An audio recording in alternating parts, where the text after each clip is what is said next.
members, but then two of you are, the ultra favorite members, and then you guys have done amazing jobs to achieve, not, you haven't achieved yet, but then in order to, make your passion into a profession, which is, not very easy. And then I wanted to, to have this opportunity to interview you so that, that our members and then, the external people can actually hear and then learn from your experiences. So thank you again for joining this. And then I just wanted to mention quickly that Zec Lab is launching a new internship program, which we didn't offer when both of you are part of the clubs. It seems like you actually did it by yourself, but then you found your jobs by yourself. But then the Zec Lab is going to provide the internship opportunities in a little bit more structured way. So we are now creating the database and then of member profiles. We have a number of interesting questions for members to answer.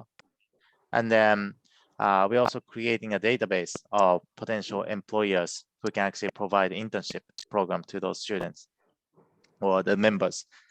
And then, what I found over the last, the couple of years, through helping and then working with students and also the managers is there's a very high, the barrier on the both sides. So the potential employers, they're having a difficult time to find the potential employees who understand investing, what the investment is, and have passion in investing. It's actually very difficult, and we cannot tell by reading resumes. At the same time, the potential employees like you also having a little bit difficult time to join the small, medium-sized asset management companies because you don't know who they are. Even if you get the internship opportunities from the very good high-quality asset management companies, but then if you get the internship opportunities from Goldman Sachs, Morgan Stanley, or those investment banks, a lot of people start wondering, oh, should I get the internship at those reputable organizations instead of joining small, medium-sized asset management companies? So we wanted to be a bridge between those two groups so that our members and also this supporting employers can actually meet each other and then they find the best match so that you can, or our members can have a very good experiences at their internship opportunities.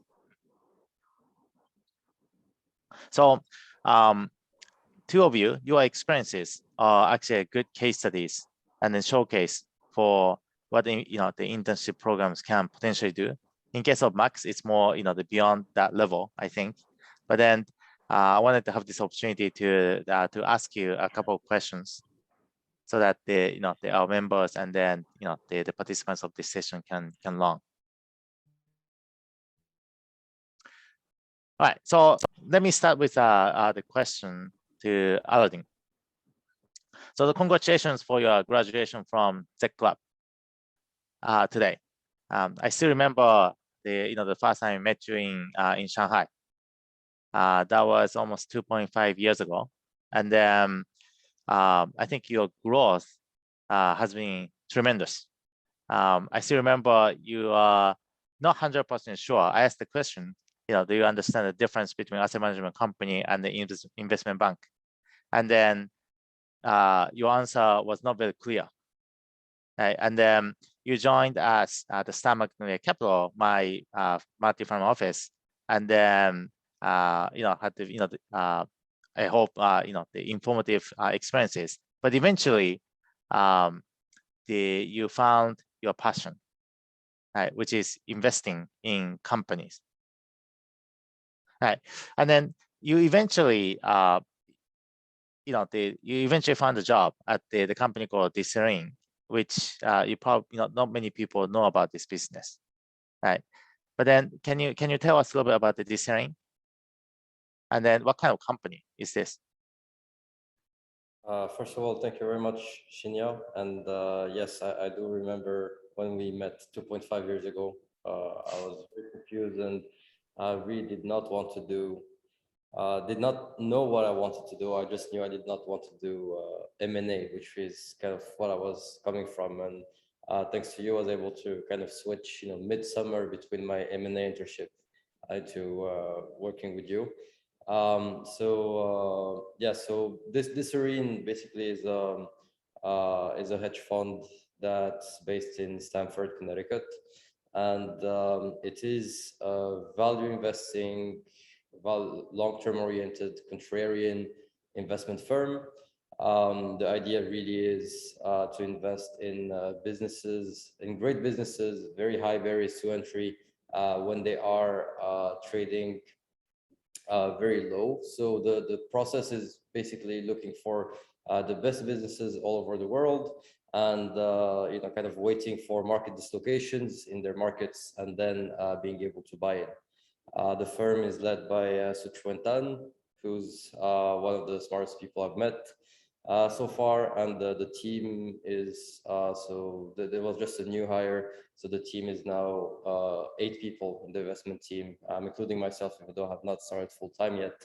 And it's one of the most diverse, most exciting, smartest teams I found. So I'm very happy and very excited to be starting there in July. Great. Yeah, I actually know Su Chong for several years, and then I'm always impressed by his contrarian and then deep thinking, very different from other hedge fund managers. So I remember you first approached Leonie Fong at the Overlook after the ZCAP, the event. And then that eventually led to the job opportunities, the starting from, I think, an internship and then the full time. And then I think this ring never hired internship.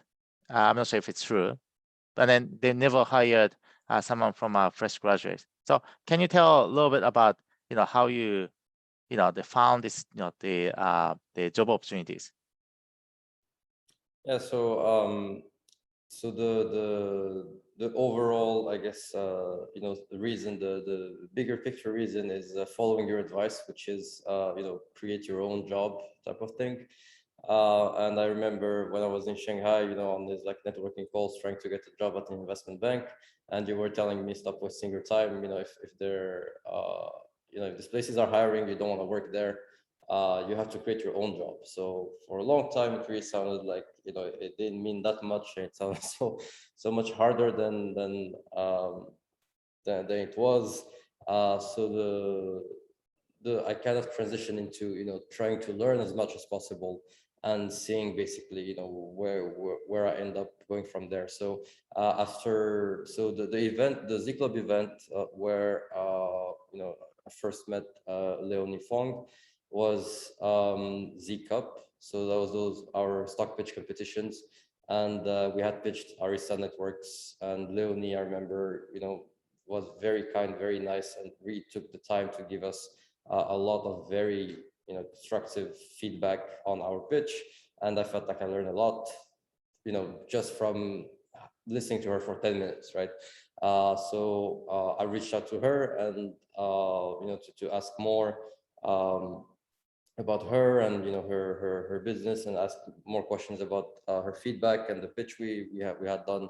And she mentioned Su Tan, who was in Connecticut and was a very good friend of her, because I go to college in New York, and that's kind of how she made the introduction. So she forwarded my pitch and my resume, and that's how I got acquainted with Suchue in the first place. And after that, my goal wasn't necessarily to try and get an internship or a job at this arena, but was really after talking to him, I realized I could learn so much from from him, and he was very, very, very kind and patient.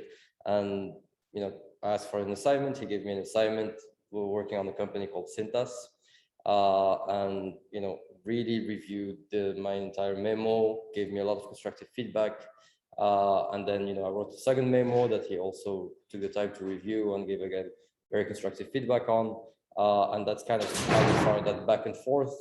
And just me learning from him, and him just kind of giving me the time and being very patient with me, and that eventually led to me asking him for an internship, and that's kind of how I ended up getting an internship and then a full-time offer after the internship ended. What did he say when you asked him for internship opportunities? Did he say yes right away? Well, so he got me through, I guess, the process, because I think he was running a process at that point to hire kind of full-time employees. So he did run me through one part of the process and adapted it to me being like a college. I was still in college, right? I was a sophomore. Actually, I was a junior when I applied. But yes, had to do a very interesting case study. Yeah, the process was definitely easier for me than for people who they were looking to hire full time, but it was still challenging and very interesting to go through. Got it. Okay, I'll come back to you after asking a couple of questions to Max. But thank you very much for sharing how you got your job after your graduations, and congratulations for that as well. I think this is one of the dream jobs that anyone can can hope. I could not agree more. Yeah. All right, Max. Next to you. Well, thank you for joining us today again. So you have been with the club as a member, and then also the mentor and then supporter for for over 4 years, and then you were really the first the person we met, and you joined the our first Invest Your Life journey in Tokyo, and that was really the starting point of our the Tech Lab story. So I'm very happy that you eventually started your company Rainforest, and then this is I think the dream job for anyone can think of. Right. You also inspire a lot of the Malaysian kids, and of course there are a lot of I think the starting a new business is not easy, but then it would be great if you can share a little bit about your story that led to start the Rainforest.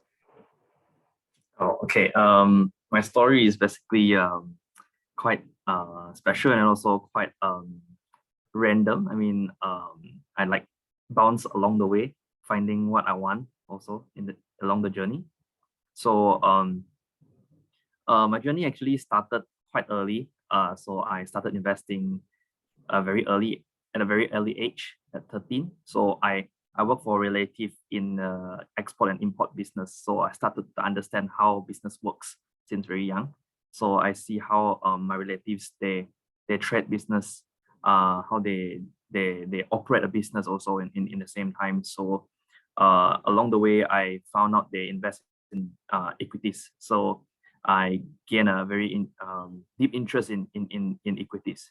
So along the way, I also felt that actually they are not the best investors that I think they are.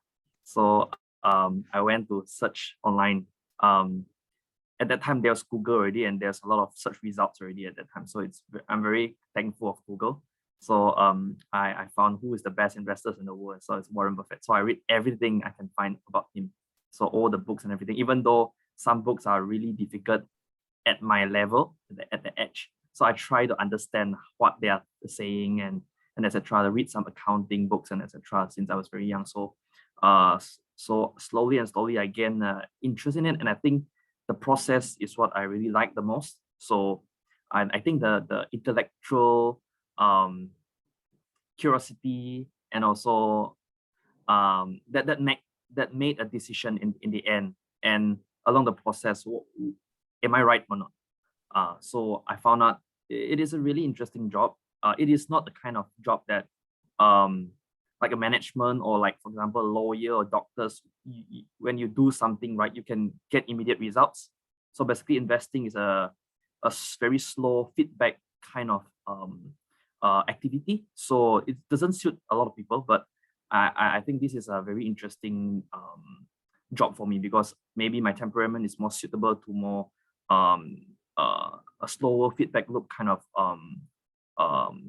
job or activity. So when I was in my first year, when I started, I went to China for university. So during my first year, I went to intern in the investment bank. So I just like cold called some vice president of the investment bank, say I can help for free. So they gave me an opportunity, and I think that is one of the very main reason I got the opportunity to start a fund, funded by some high net worth individual. So the second year is also the investment bank, got recommended by the VP in the first investment bank, and the third I interned in Boston Consulting Group, and the fourth I'm quite fortunately to join a US based hedge fund, but it's in China. So I joined for 1 year and learned quite a lot from my mentors, and their investment style is quite different from me, but I learned a lot from them also, and they learned a lot from me. So I think it's a really interesting journey to work for the hedge fund in my final year. So so after I graduate, right, the coronavirus pandemic hit quite badly globally, and everyone is affected. None is unscarred. So during I came back for my holidays, so I can't go back on my final how to say, my final semester, right? I cannot go back to China on my final semester because of the lockdown in the country and also in my own country. So during that time in my hometown, I'm just staying in my hometown, reading, trying my best to find job in the same time, because my hometown is not in the capital city of my country. So I try my best to apply for several jobs at that period of time, and it's quite tough because it is one of the worst time or the peak of the coronavirus pandemic. So I applied for a few jobs. I applied for Singapore one. I applied for a few Malaysian ones because I know I can't get out from the country. So unfortunately, because of the travel restriction and also the visa application and procedure, I can't make it. That's quite unfortunate. So there was a final mutual fund company that I interviewed is entering the final round. However, luck doesn't go to my way because in my country, during the scheduled time to go to the capital city to have my final interview and test, it's the worst time and the worst possible time for me to travel. So and they discourage me to go to the main office of the mutual fund. So they said, let's postpone our test and our interview. So and during that time, I met someone in the investment bank that I work in my first year. I think it's by luck and by chance.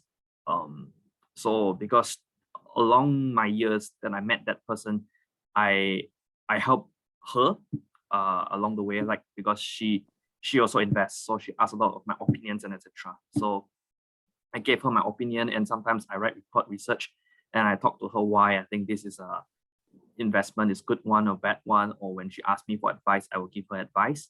So without anything in return, I just try my best to provide value to people that I care, and I don't want them to experience great loss in the market. But I don't think that I'm to that level yet, but I try my best to help people. So sometimes I think the most important thing is that there's a book called Give and Take, and I think this is a really interesting book for everyone to read. The most important thing to build relationship, long-lasting one, is to give, not to take.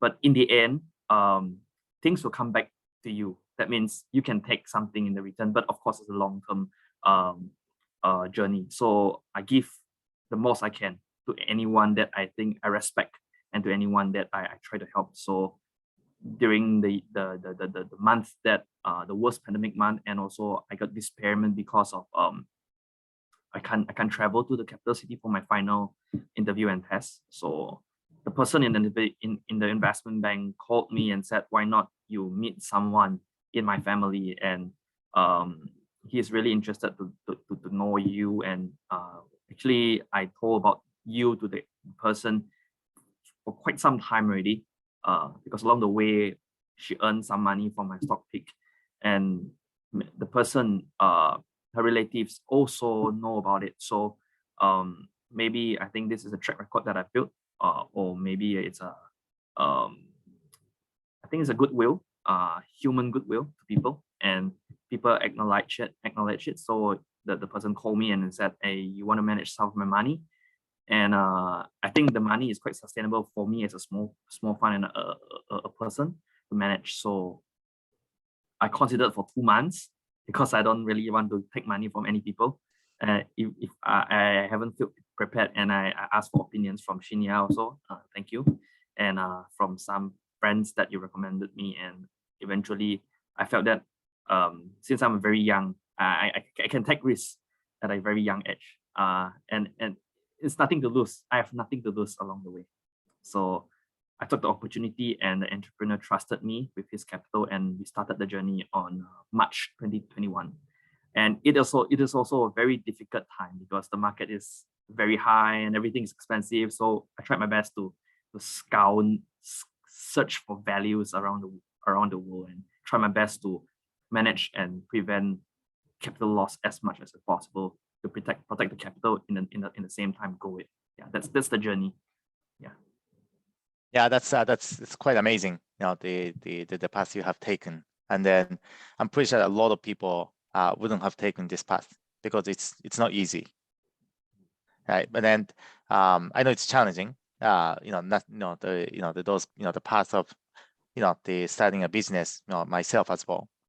And but then if you do it, and if you continue doing it, and then the good day will, the amazing day will eventually come. So just keep doing this. And then I'm actually very happy that you took the path. So thanks. Yeah. All right. So yeah, this is the really amazing the achievement of the Alaedine and the Max. And then during the the Tech Lab, the first year, I think I encourage 2 of you to collaborate and then do more work, because I thought the 2 of you think alike, and then the collaboration will definitely be helpful for the future. So it's interesting to see the both of you are taking a similar type of unusual path to find a job. But then still a lot of members think that the finding job is they're probably taking the ordinary path, which is the waiting until they see job posting, or maybe participating during the school the activities, etc. But then what would you think? What do you think? The 2 other members of the Z Club, what's your recommendations? Do you think they should do something similar to you, or they should stay with the traditional path? Maybe starting with Alaedine. Well, I think it really depends on each person's goals, right? If someone is looking for if someone's specifically looking for a job, and it might sound like we're saying it's not a good thing, right? It's absolutely not.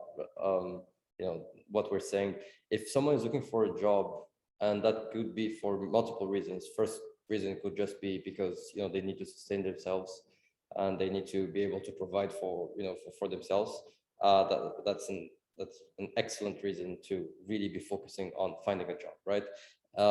Or if there isn't something particularly attractive to them in investing in business. The reality is that most investing jobs right out of college will pay you less than if you go into investment banking and work 16 hours per day, and get paid a lot of money for your time. So I think it really depends. If you're just focusing on getting a job and making good money, from the very beginning, then you should definitely be looking for job postings. Look at the big investment banks, the big consulting firms, even a lot of asset managers, right? The larger ones that have very corporate structure, I'm gonna call it, are probably the best options for you. On the other hand, if your focus, and if you can afford it, is really to learn like the craft of investing, then that's when you should not be worried really about the job for the job, but you should be making decisions with the long-term vision of learning as much as possible. Which means that if you can't get, let's say, if you have a specific investment style that you'd like to learn more about, you should not be focused on just getting like any investing job, any finance job. Should be focusing on learning as much as possible. That would imply potentially getting a job at a fund that has your exact investment style is probably ideal. It's much easier when people are around you to like teach you and like kind of feed you the information to kind of progress faster. But then with extraordinary efforts and a lot of dedication, a lot of passion and work, like Max has been doing for the past years, you can learn it all by yourself, right? So that your focus should be really to learn as much as possible. If that ends up getting a job at a firm where you think you can learn a lot, or if that means kind of learning on your own, or at least not within like a company, or starting your own firm like Max did. I don't think I would have had the courage to do that. So kudos to you, Max. I think then is really when you should be looking to create your own job, or at least focusing on doing everything you can to learn specifically about what you're interested in. Got it. Okay, Max, what do you think? Do you agree with Alaedine? Yeah, I totally agree with Alaedine, because everyone have different life goals, and everyone have different kind of the lifestyle that they want. Because some people really enjoy consulting, some people really enjoy investment banking, some people really enjoy VC, because some of my friends along the way that I met, they really have passion into some kind of job. But of course, maybe because they are still young, they are still venturing around and also trying to some of my friends take bigger risks than others. Some of my friends became entrepreneur in China, and some of my friends, one of them is in Z Club, and I think it's quite successful along the way. He created an AI company, right? So that is a really interesting job, actually, to be honest. And some of my friends went to consulting, some of them went to investment banking, that they really like Goldman Sachs, as Alaedine said. They pay well, and it's more stable. They prefer kind of stable and more.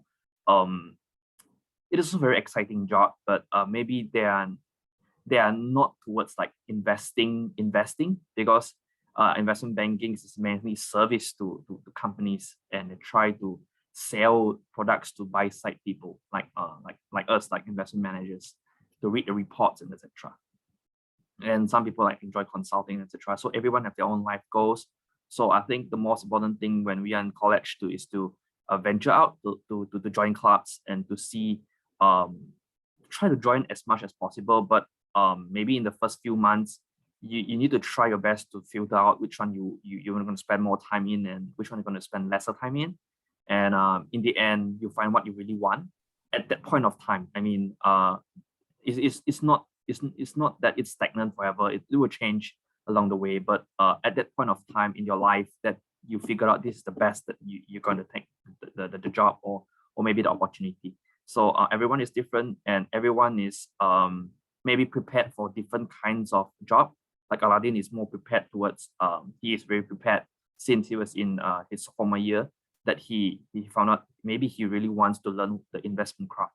Right, that's what it is. So everyone has their different kind of path. So I think every path is important, and every path is an opportunity. So, however, I think the most important thing that I need to make it as a strong word is that if there's any opportunity that came in your way, just take it. Just take it. I think this is very important, because if you wait, it's gone, and maybe along the way you gain nothing. So if there's opportunity in a way, just get it. Like for me, as an example, I think that if I don't get the job, maybe I'm jobless now because of the coronavirus ravaging for 1 whole year, but now it's getting better. So maybe the few months there, I did nothing, I learned nothing. So maybe of course I got some self learning going on, but I got no job at all. So not saying that no job at all, but the job that I want, I can't get it.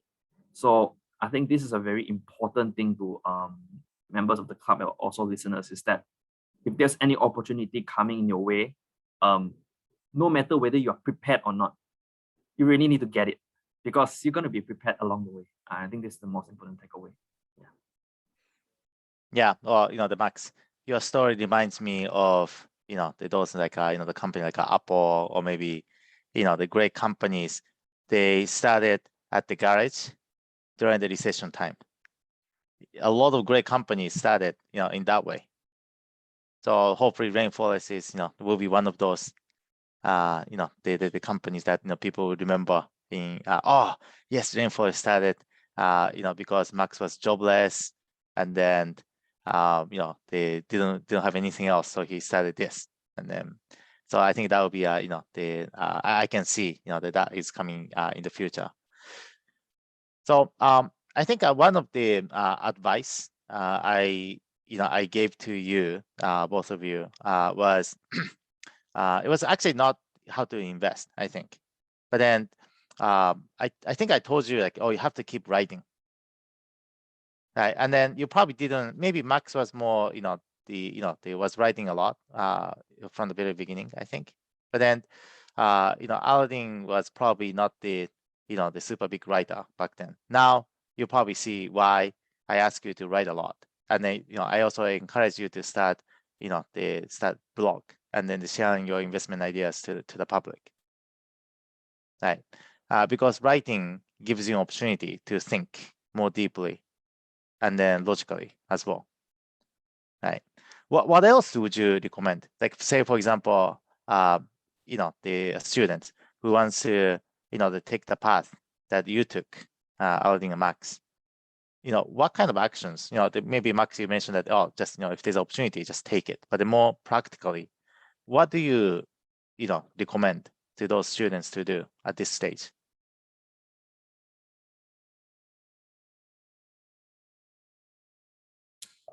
I guess I'll start with this one, and I think in general, not just for this question, or like not just how to approach learning about investing, or getting a job. It's probably better to, when you're trying to put together like a strategy to accomplish something, it's probably better to reason from like first principles. And just at the end of the day, if you're trying to get a job at an investing firm, you just need to understand kind of what they're looking for, what they need. It's not like you should not be in the mindset of you're going to be asking for a favor, or that they don't need you but you need them, so you're going to find a way to get them to feel bad for you, to trick them into hiring you. Yeah, I don't know, or at least just you need to understand what they need and what they want to make sure they get a good deal out of it. And that starts by understanding that all investment firms, the good thing with investment firms is that it's not very, what they need is not static. And there's a lot of creativity involved with investing, a lot of, having different perspectives, different backgrounds.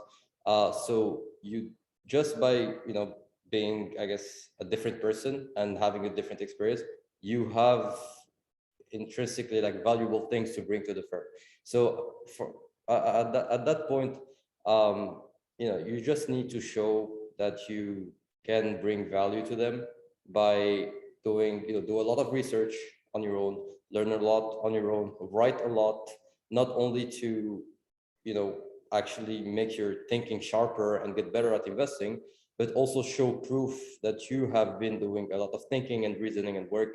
At that point, I mean, if obviously if you are in a program like Z Club, although I'm not aware of any program similar to Z Club in terms of the opportunities it gives you, on a daily basis, then if you're in a program like Z Club, it's, you can reach out to a lot of people very easily. You can just post on the group chats, and there will be a lot of people see it. You can use the email list and reach out to a lot of managers. You can ask, mentors for help, and they will, really look at your work. But as long as you show that willingness to learn and work and actually, give to whoever is going to be teaching you, you will end up finding a match. If you're not if you don't have the opportunity to be, in a network like Z Club, then, just play the law of large numbers and email 100 different funds, email analysts, email portfolio managers, email, head of HRs, but mostly focus on the investment team. And, to just show that you've been working very hard, trying to learn, show your progress. At least one of those 100 funds will be in a situation where they would need someone like you. And there are circumstances where, 100 is not enough and nobody is hiring. And maybe that was the case with, COVID. But I don't think COVID maybe was really that kind of situation, because there were a lot of opportunities, I guess. But in general, getting back to the initial kind of statement is just make sure that you show that you will be providing value to whoever is hiring you. And maybe not, today, because you're still young and you don't know that much. But if you show that you have the tools, and if you have the mindset of someone who's going to learn and give back a lot afterwards, then it provides a strong incentive for people to actually invest the time into you, because they know they will, reap the rewards afterwards. Oh, that's very insightful. Yeah. Max, do you have anything to add? I think what Alaedine said is very important, to provide value, because I think in a society, right, everyone wants a favor, everyone, but of course they will not be actively asking or even sometimes passively asking. But I think providing value to people without any return, in the long run, is actually quite surprising actually in the end, because there's a book, as I said, Give and Take. It's a really, really good book. I think everyone should read, is to how to become a better person as a whole, and also in the same time finding opportunities along the way. So and I also think that showing up is very important. Like, people ask you to do something, or people just ask for a favor. Of course, you need to be selectively helping people, because some people is like using you or anything, but be selectively helping people along the way, of providing value to them, and of course try not to get anything in return, and along the way learn from them also in the process. So I think what Alaedine said is about the same as I said, to try your best to provide value. Showing up is very important, and also try to network, because now we are in a digital era. Like the first time I met Shinya is through LinkedIn. So I got very interested in investing when I was like in year 1 of university. I just add anyone I can find with finance, fund manager, investment headlines. So I just add everyone, and I just try to reach out. But of course, there's like, especially Shinya posted a very interesting pictures about investment, right? So sometimes I just go and comment randomly. I think this is really interesting, but we never know with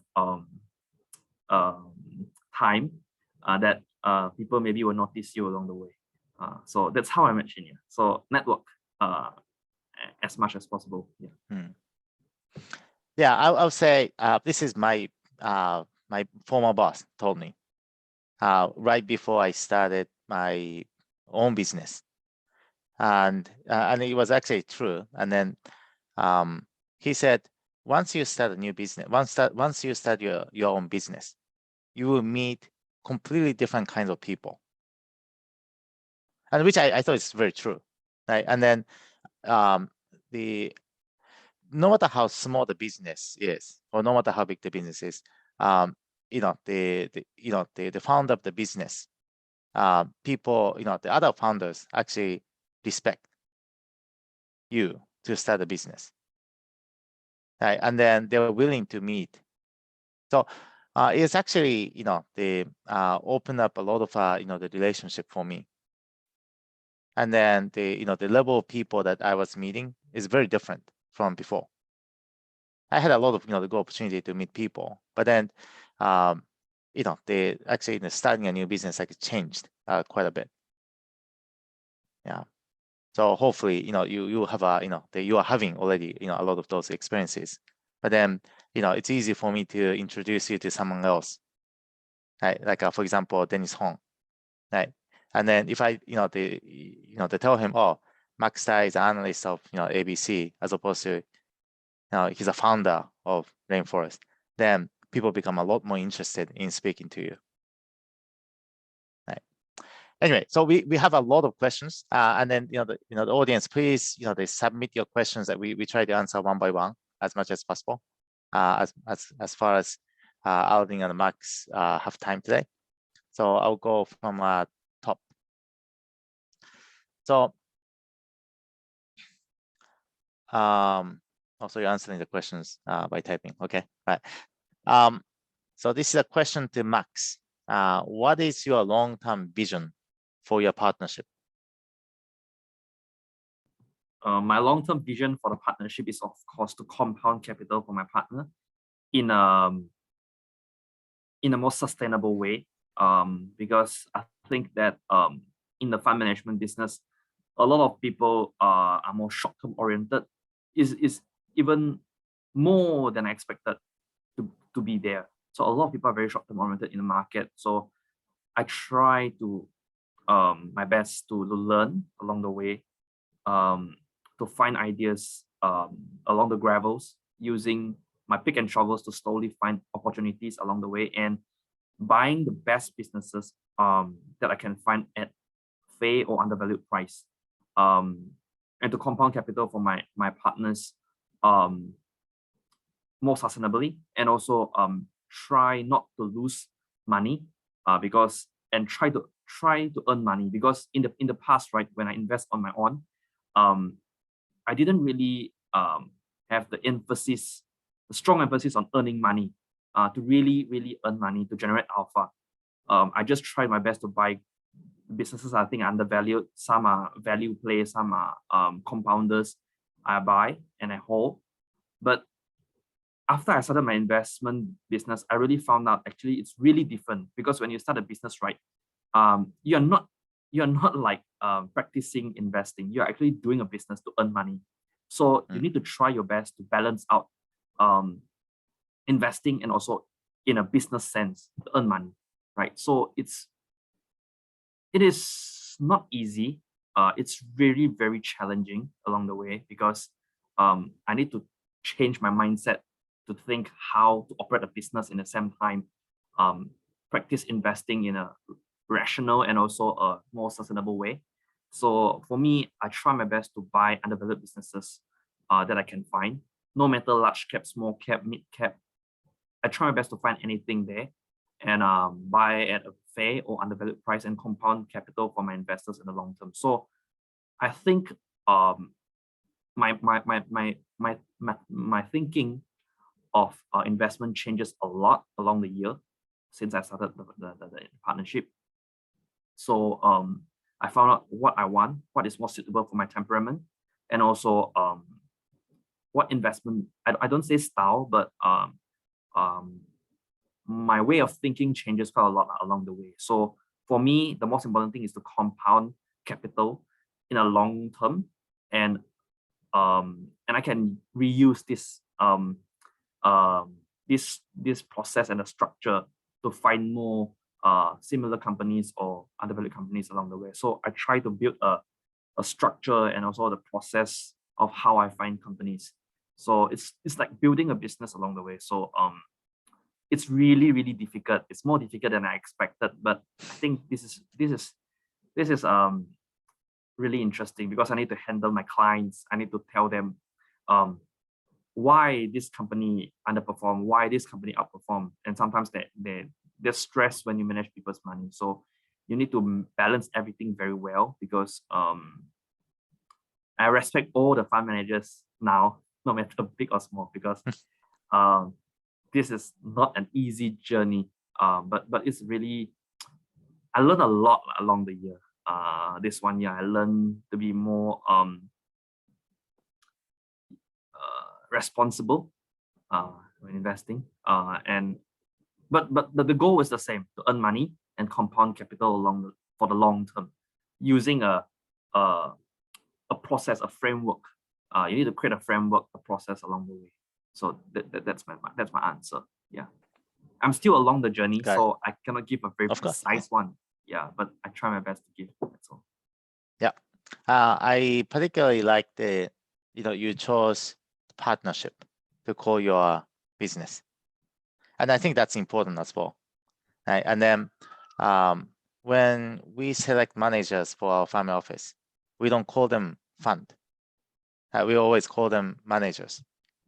Right? And then for us, it's always the people business, and you probably feel the same way as well. You are not selling the fund; you're actually creating a partnership with you, and then the people who trust you. So I like how you pick the name. All right, moving to the next question, to Alaedine. You sounded like dislike the idea of investment banking. Why? Yeah, so I guess my first finance internship was at an M&A boutique, an American M&A boutique in Shanghai. And it was very interesting, very exciting in the first month. And then it kind of gets pretty repetitive. And, at the end of the day, it is like a sales job, and you have to be producing a lot of, presentation type of stuff, where you're not necessarily doing a lot of, deep business thinking or reasoning. Tasks are very, I guess, roles are very specialized. So each department is going to be focusing on one part of the deal or whatever is happening, or the proposal. And it will be very, mechanical in a way. This department has this, protocol they follow. This one has this protocol they follow. At the end of the day, the incentives are to make money for the bank, and the kind of the rationale of how to structure the deals, etc., obviously are to create value for the client. But I feel like there is kind of a conflict of interest in the reasoning of how to make this the best, how to make the best decisions, how to kind of recommend the best courses of action, etc. And in investing, you don't have that at all, right? It's I mean, Max mentioned you have to balance between making sure your investment business is doing well with making sure that your investments are doing well. But it really goes much more closely hand in hand. At the end of the day, if you can make very good investments, your partners are happy and they're making money and they're paying you more money. So being able, the investment, what I didn't really like about investment banking is maybe I was not spending enough time learning and trying to find solutions to really finding the best outcome possible for everyone, and everybody is happy. And if I manage to find this thing or understand this thing better, then it will really make a difference for everyone. But more like trying to present things in a way that will make it look more attractive to this or that person. So that's kind of why I did not really like it. Also, it gets very repetitive and very redundant. And what's more valuable is efficiency and getting things out fast and clean and properly. So yeah, that was what kind of did not really attract me into the job. And investment jobs are you're basically spending your entire day learning about very interesting subjects, very different ones. If you have the chance of being like a generalist, then you're looking at different industries, different markets, different geographies, and so you're really getting a lot of the job. Like you're just doing things for yourself, and on top of it, you're getting paid.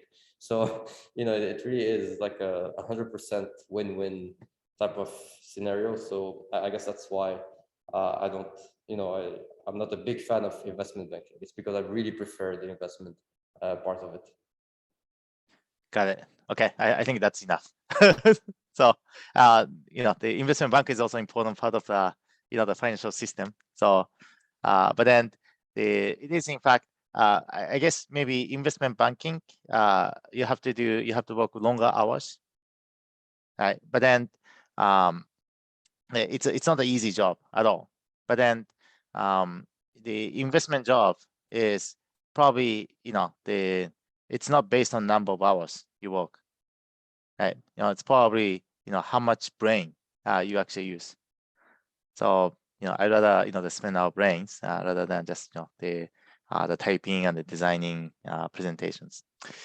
But anyway, okay, so the next question is actually for me, and then they're asking why, I started the club.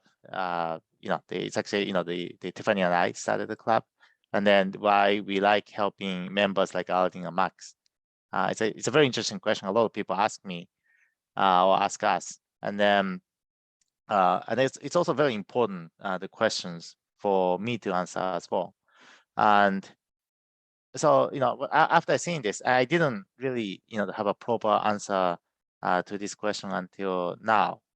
But then now I just realized that it's because this club actually, that creates a lot of friends that, I respect. So, like Aladdin and Max, I don't really, to think them like a student of mine, right? Or maybe, the junior to me. I'm actually, almost 20 years older than, Aladdin and Max. But then I feel we are, the very good friends that we can actually talk about investing, the number of hours. And then I always thought, that the people in finance and investing are quite boring for, the people outside of this industry, because we actually enjoy talking about investing forever. And then, we're kind of a self-complete, right? And then the joy for the life is actually finding those people for me. And I think that's the reason why I'm doing this. And then I'm actually, very happy to meet, the Max and Aladdin. And then, and also maybe it's not just the friends, but then, and also rivals as well, because they're getting better. I have to get better as well, right? And then I get, the interesting ideas from them. So, so I think this is, the kind of a, the mutually helping relationship, which I really enjoy. Right. So, the Aladdin and Max, please keep learning and getting better and better, and then, keep me impressed all the time. By the way, I also, say the same thing to Tiffany as well. That she's not showing right now, but then the, she's also, the very important member of the club. But then, she's a friend and partner, and my colleague. And then I really, enjoy, doing this and running, the club together. Okay, so next question to Aladdin. What is your career goal? I mean, I guess, like the kind of the natural course for, people who enjoy investing is at the end of the day, maybe, eventually running your own book type of thing. So the idea really is to learn as much as possible, and then hopefully feeling the, the kind of the click where you feel like you can move from, being where you learned enough as an analyst to maybe becoming a good portfolio manager, and, kind of running my own book. That's kind of the idea for now. Got it. What will come very soon. And then I think I'm pretty sure Suchong is supportive of that idea. Okay, next questions to Max. So this, the question is coming from, he or she said, I agree that willing to give is important, but that we only have so much time, 24 hours a day. how do you prioritize who are the people who you want to give to? This is a really good question. This is why I said um, you need to know who you're going to give it to, your help, and also I think the impact. For me, I really like to help people that are impactful. Maybe along the way, like Shinya, like starting Z Club. Shinya asked me, Alan. I remember me, Alan, and Tiffany. I think three of us in the very beginning. He said, "Let's start a club to help young people to learn how to invest in a very understandable and easy way." And I think this is a really interesting and impactful activity. So I try my best to help. So I think impact is one of the top lists of why I try to help someone. And second thing is that if I know that the person is going to make a decision and the person come and ask me, that means that I'm one of the top or among the top trusted people that they are going to find. So I think if someone who respect you and the person you respect along the way, it's a mutual relationship. If someone respect you to ask for your opinion, and I think not many people are going to do that, especially adults. So when I work in investment banks and in hedge funds, people that are way senior than me ask opinions from me. So I think this is really a very interesting and very happy kind of thing that people think about you when they make decisions, and important ones. So when they respect me and I respect them in the process, that I can learn from them also in the same time, I try to help as much as possible because these adults help me a lot along the way. So I try my best to help them. I think that's number one is impact. Number two is I think it's the respect. Who respect the second. And I think the third is that I think these are priorities along the way. Like the first is impact. The second is the respectable people. The third is general people. I try to help as much as possible. But if some very measly kind of thing that they can handle, I will reject.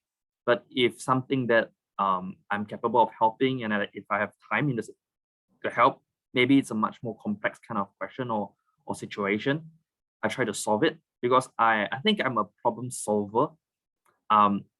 Because when I was very young, I learned how to do business. So there's a lot of business problems every day happening. Every day is different. Same thing as investment. So investment aside, when I try to learn how to do business along the way, I actually started a small business trading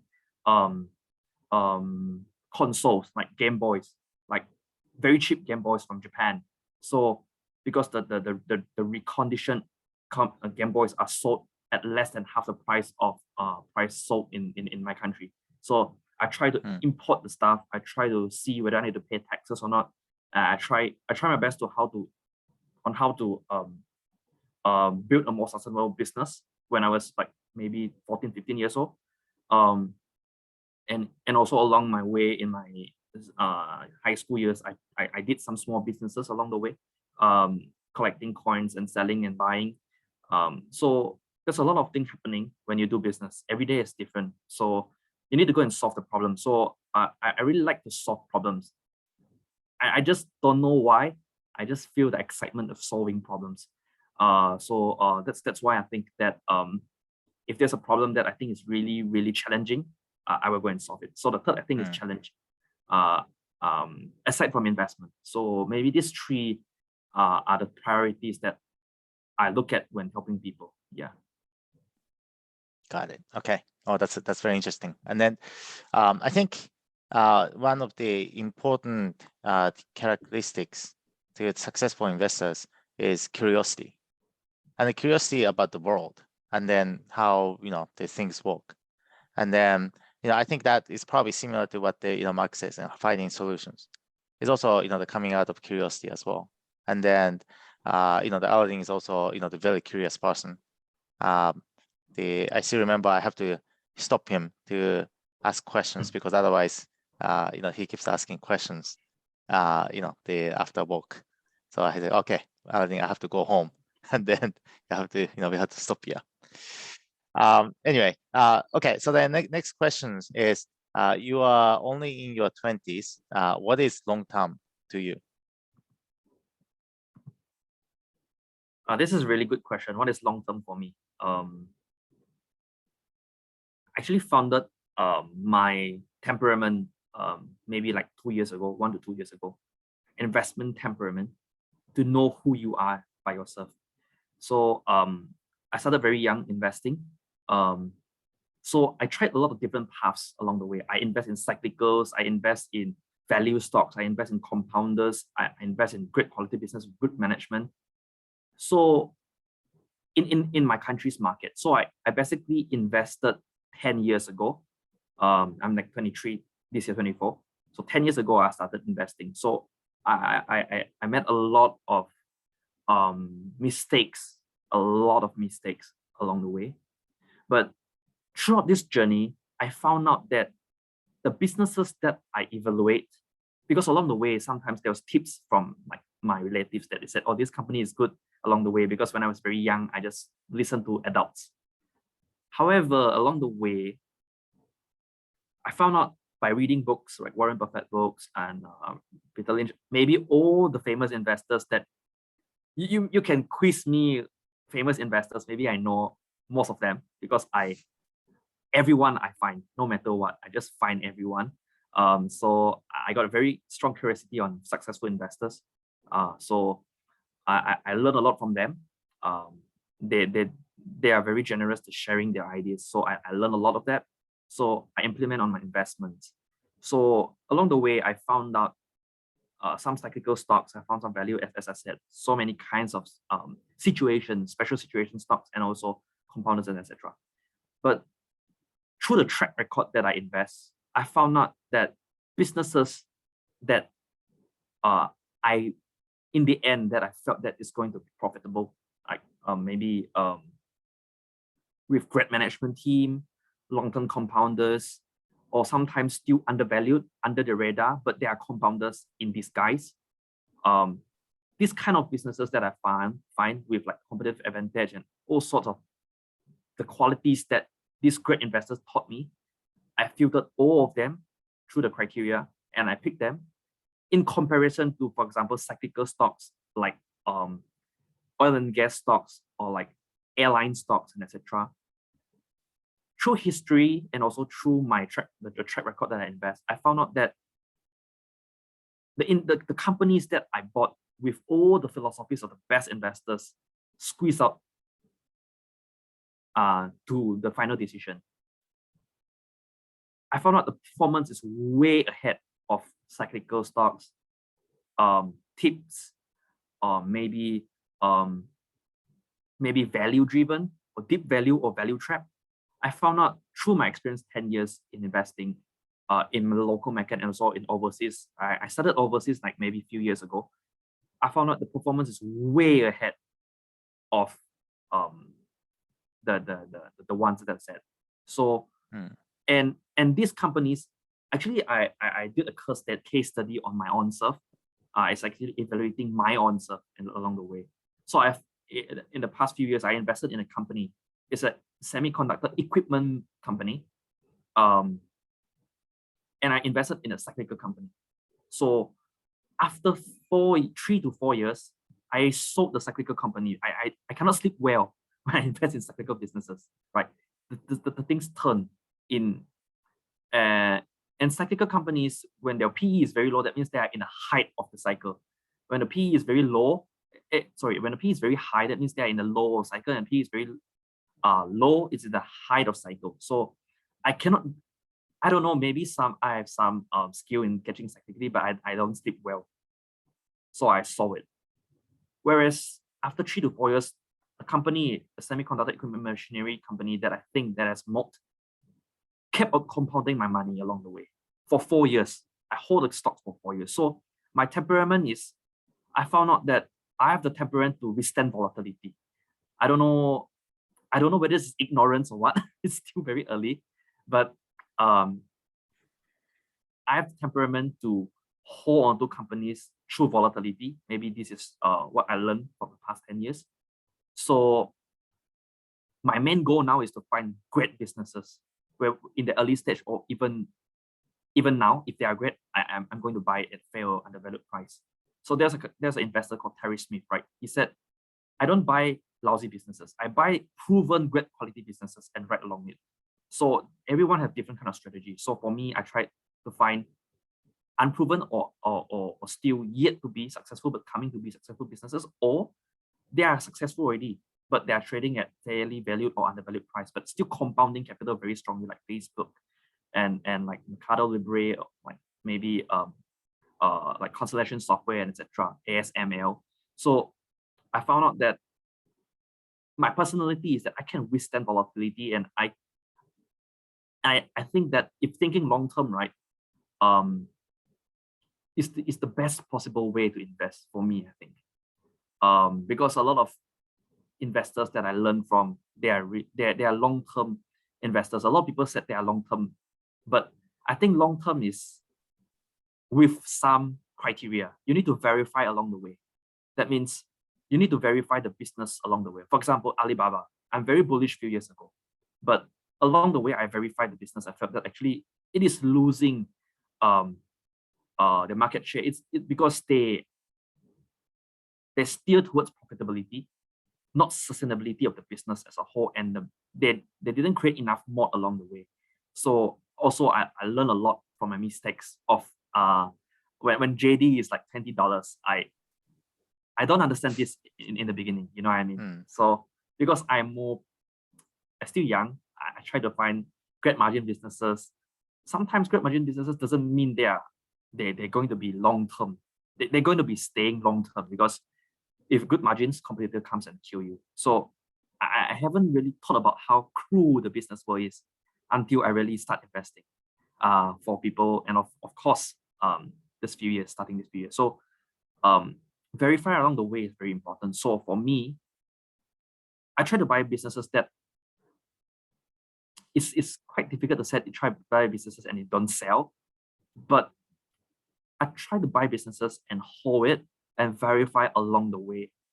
If the thesis is intact, if it's growing, thesis is intact, compounding capital, ROIC, the high rate, and it's still performing, I'll still continue to hold it. But if the fundamental deteriorates, and of course I will give some chance to the management team to try their best to move along the way. But if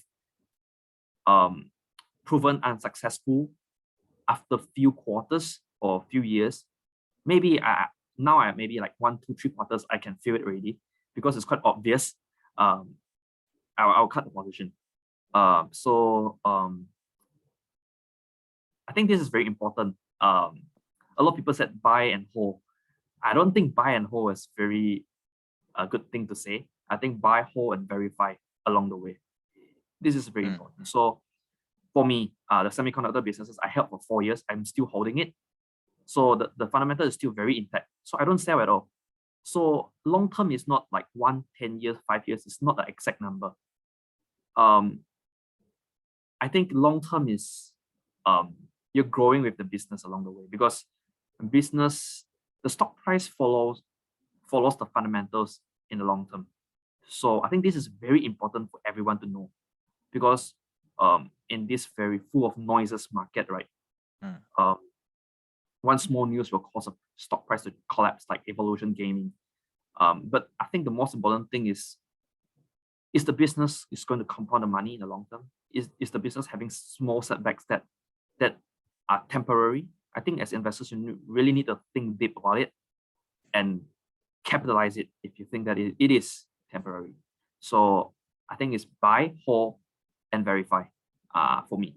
And I don't have a timeline of long term, but I'm still young. I can capitalize my money. I can compound my money in long term. So I'm very happy now to compound my money, personal money along the way. So I'm still compounding my money also with my investors. So quite aligned in interest. but it's challenging. It's easy to say, but it's very, very challenging. So I cannot give in the past, I can say long-term is 10 years. But now I don't think I can give you a good answer. I can set verify along the way.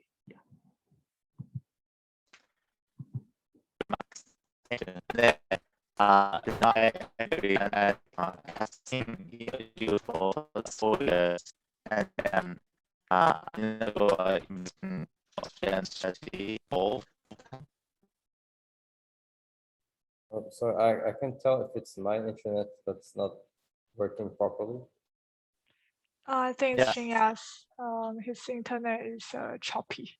Oh, Yeah. Still choppy.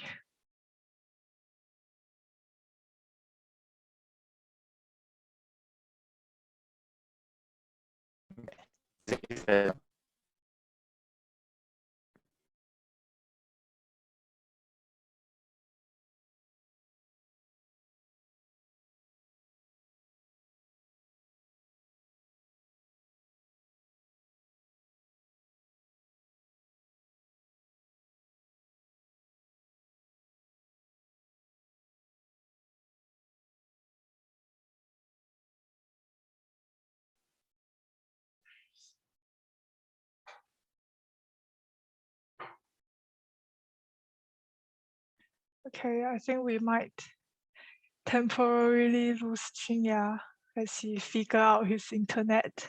It happens quite frequently when it goes beyond 10 p.m. Maybe his internet wants him to sleep. But anyway, so I guess like I mean I can take over and we can move on to the next question by Ophir, if that's okay by everyone. Yeah. Okay, so Ophir has a question for Max as well.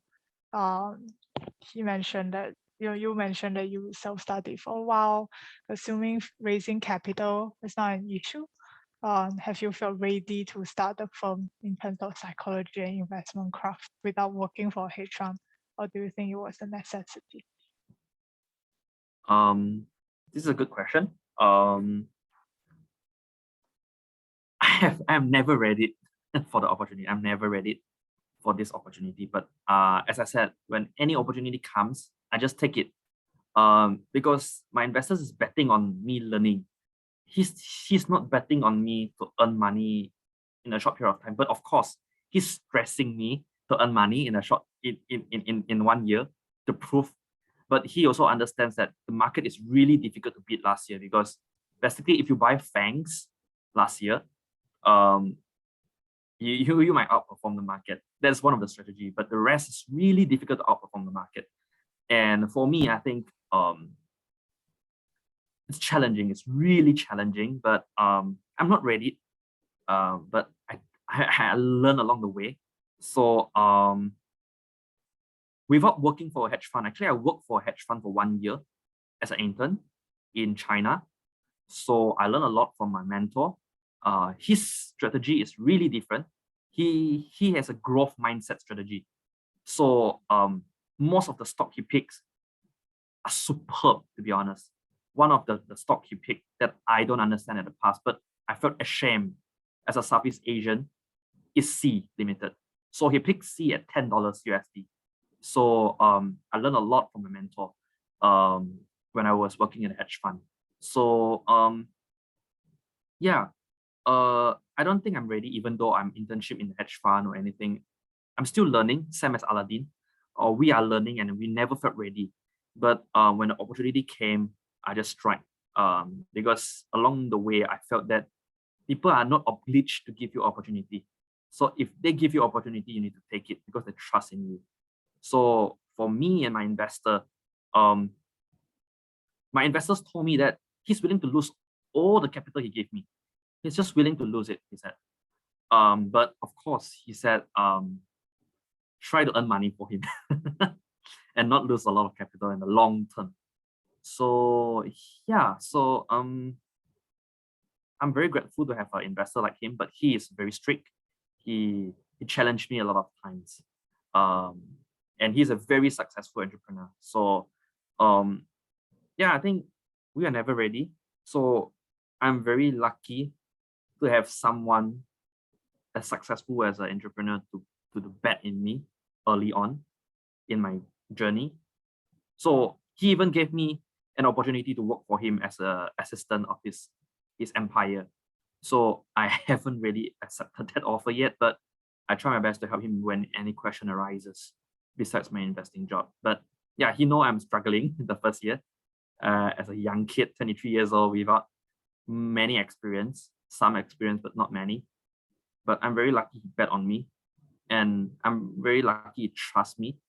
But of course, some decisions he has doubt on, even after I persuade him, because successful entrepreneurs, they have their own thinking and mindset. So I try to challenge myself to persuade him. But of course, sometimes what he says is right. Sometimes what he says is correct. So I need to learn from him also along the way. So yeah, I mean, it's a people's business, right? So he is like training me to be a better businessman, and I'm helping him to make better decisions. So it's a win-win situation. Yeah. So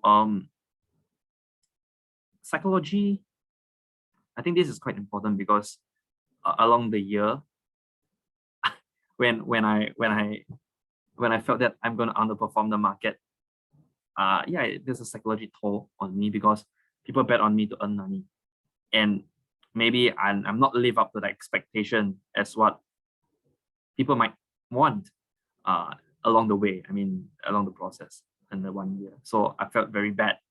And I'm thinking how this happens, because investing is a long-term game. It's not a short-term game, but sometimes when you are doing it as a business, you're getting money from people every month. They are supporting you, trusting you. You're gonna feel stress. But after speaking with him about my concerns with my investors, he said, you don't need to think so much. He said, sometimes I have high expectation on myself, and if I didn't met my expectation, I will feel very down. But now I'm more matured, maybe. After speaking with people, I think the most important thing is to speak out. Even you have any doubt or concerns to people that you want to talk to, or you. So yeah, teaches me a lot how to become a person also, to be responsible, to be trustworthy. I think this is the most important thing, because people are going to give you money and they trust you, to not simply invest in speculative stuff and etc. So building trust is the most important thing, I think. So I try not to disappoint, but market is really it's very unpredictable. So now I know that every investors are expecting on me to learn, not just earning money. So yeah, it's not easy. It's not easy, but I'm very grateful that the experience that I get from my investor, and also from people who supports me. Yeah. Yeah, that's it. I have not much to share, because it's still a process of learning, and the journey is still long ahead. Yeah.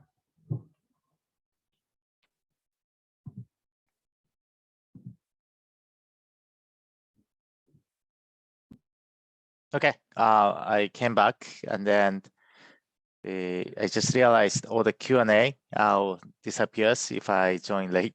So I forgot the last questions. Yeah. But then it was about the to Alaedine, right? Yes, so that's a question to Alaedine, and then so this person said, I was also at the graduation ceremony, and thumbs up for the performance of Team Atlas. Could you share more about the experience as a portfolio manager at Z Club, and if it helped you with your job search? Well, thank you very, very much. To be completely honest, the performance of Team Atlas was good, mostly because we were mostly exposed to non-Chinese stocks, and actually the only stock on which like we lost money was a Chinese stock. So it wasn't that hard, I guess, to do well. since we were really correlated with the US market. So being PM of Z Club like helped, I guess, in the job search like in two ways. Directly, just because it looks better on the resume, and when you get to talk to people, if you're if in general, if someone entrusted you with capital, and thank you again, Shinya and Star Magnolia, for entrusting us with your capital. Then it means there is a minimum, I guess, like threshold of responsibility you have, so it does make conversations happen more easily, I guess. And maybe people have more interest in speaking if they know someone already did the due diligence on you and kind of trust you with capital. But I think it mostly helped indirectly. First, because if you're PM, you can't really not be doing much, because if you don't, then you're directly responsible for making the calls. And actually, if you're not as involved as you want, as you should, then it will directly appear on the performance, and it will be very clear that you weren't you basically did not put in the work. So it does put that extra pressure to learn more, spend more time researching stocks, spend more time in understanding industries, getting better at mastering like the tools around like investing. So in that sense, it does help a lot, just because you're actually putting in more work and getting to understand things at the deeper level.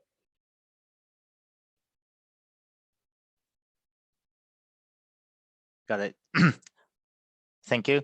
Well, it's been hour and a half already, and thank you very much for the sharing, Max and Alaedine, and then the audience as well. Thank you very much for staying with us and then participating, asking a lot of interesting questions.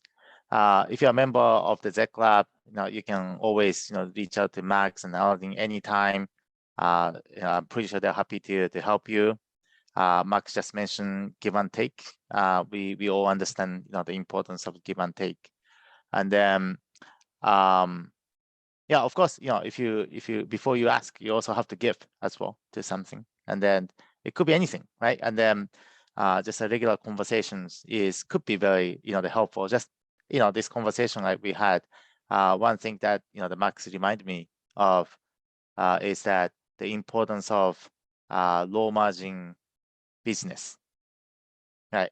Low margin doesn't mean bad business, right? And then this is actually true. And then I think I remember my conversation with Alaedine when he was working on Cintas as well. It's not necessarily high margin business, but then it's actually a uniform rental business, which is pretty boring business. But then it's actually potentially great business. And then low margin actually help them to keep dominant in the space as well. Right. So the sustainable business doesn't have to be the super high margin business. And it could be really boring business. Right? And then at the very beginning of the investor's journey, sometimes we don't notice. Right? But then over time, your taste change, your investment philosophy change. I think changing is okay, and it's very important. And then we hope that this investment club, the Z Club, is the helping all of us to take our investors journey to the next step. So well, thank you very much everyone for joining today's sessions. Again, Alaedine, Max, thank you very much for the coming to this the discussion. It was amazing. I also learned a lot. And then Tiffany and Mayan, thank you for the organizing and then managing these sessions.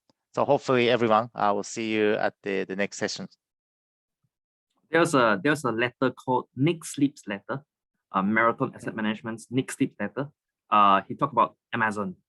So he is one of the early investors in Amazon, and he never sold.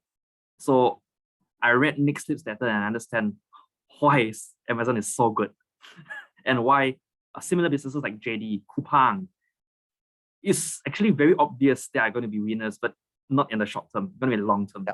So that's why I can tell why you pick a name of rainforest. It's like Amazon. No, actually it's not. But I think there's a good letter for everyone to read. And also thanks to a person called Spencer. He recommended me to read that letter. So I hope that everyone can read the letter and appreciate low margin businesses, but their durability in the long term. Their durability in the long term. Yeah, that's all. Thank you. Got it. All right. Well, thank you everyone, and then see you next time. Bye bye. Thank you very much.